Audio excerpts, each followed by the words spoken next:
सतीश भोसले उर्फ खोक्याच्या घरी शिकारीचं सामान सापडलेलं आहे। धारदार शस्त्र, शिकारीचे जाळं त्याच्या घरामधून जप्त करण्यात आलेलं आहे। खोक्याच्या घरातून वन्य प्राण्यांचं मांसही जप्त झालेलं आहे। गांजाची 2 पाकिटं सापडल्यानं तो गांजा तस्करी करत होता का असं देखील आता संशय व्यक्त केला जातोय। सतीश भोसले उर्फ खोक्याच्या घरी वन्यजीवांच्या शिकारीचं घबाड सापडलेलं आहे। धारदार शस्त्र, शिकारीचं जाळं तसंच इतर साहित्य त्याच्या घरामधून जप्त करण्यात आलेलं आहे। यासोबतच वन्य प्राण्यांचं मांसही खोक्याच्या घरातून जप्त झालंय। जिल्हा वन अधिकारी अमोल गरकळ यांच्या मार्गदर्शनाखाली 40 कर्मचारी आणि अधिकाऱ्यांनी ही मोठी कारवाई केलेली आहे। खोक्याच्या घरातून वन विभागाला गांजाची 2 पाकिटंही सापडली आहेत। त्यामुळे तो गांजाची तस्करीही करत होता का असा संशय आता व्यक्त केला जातोय। दरम्यान वन विभागाला उशिरा जाग आल्यानं वन्यजीव प्रेमींनी संताप व्यक्त केला आहे।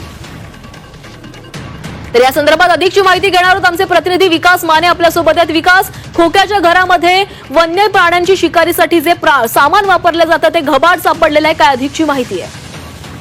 सतीश भोसले उर्फ खोक्या याचे एक कारणाने जे आहेत ते आता हळूहळू समोर यायला सुरुवात झालेली आहे। यात प्रामुख्यानं जे काही वन्यजीव आहे त्याची शिकार तो करत असल्याचं देखील आता सांगितलं जात आहे। कारण की त्याच्या घरी शिरूर या जवळ जे घर आहे त्या घरी तिथं छापा टाकला असता वन विभागाने अतिशय महत्वाची अशी शस्त्र त्या ठिकाणी सापडलेली आहेत। त्याच्यामध्ये जर पाहिलं तर धारदार शस्त्र, जाळी, वाघूर आणि बरंच काही यामध्ये आढळलेलं आहे आणि त्याबरोबरच वन्यजीवांच्या प्राण्यांची मांसही आढळलेले आहे।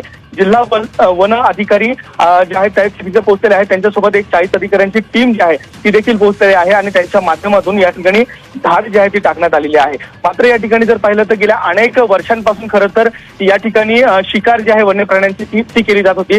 याची कल्पना ही वन विभागाला नव्हती का असा देखील सवाल या ठिकाणी उपस्थित केला जात आहे। आणि त्याबरोबर जर पाहिलं तर या वन्यजीवांच्या मांसासह खोक्याच्या घरी जे आहे गांजाचे 2 पाकिटं मिळालेली आहेत। या गांजाची नेमकी बाजारभावात किंमत किती आहे, हा गांजा आणखी आहे का याची देखील सध्या माहिती ही पोलिसांच्या माध्यमातून केली जात आहे। आणि त्याबरोबर वन विभागाचे जे अधिकारी आहेत ते या परिसरामध्ये तळ ठोकून आहेत। आणखी काही त्यांना मिळतंय का याची देखील सध्या तपासणी केली जाते आहे। आणि एकंदरीतच याची सगळ्यात महत्वाची बाब म्हणजे जी काही वन्यजीवाची तस्करी जी आहे, त्यांची जी काही अवयव असतील त्याची तस्करी तो करत होता का याची देखील माहिती आता घ्यायला सुरुवात झालेली आहे। मात्र वन विभागाला या ठिकाणी उशिरा जाग आल्याचं देखील बोललं जात आहे।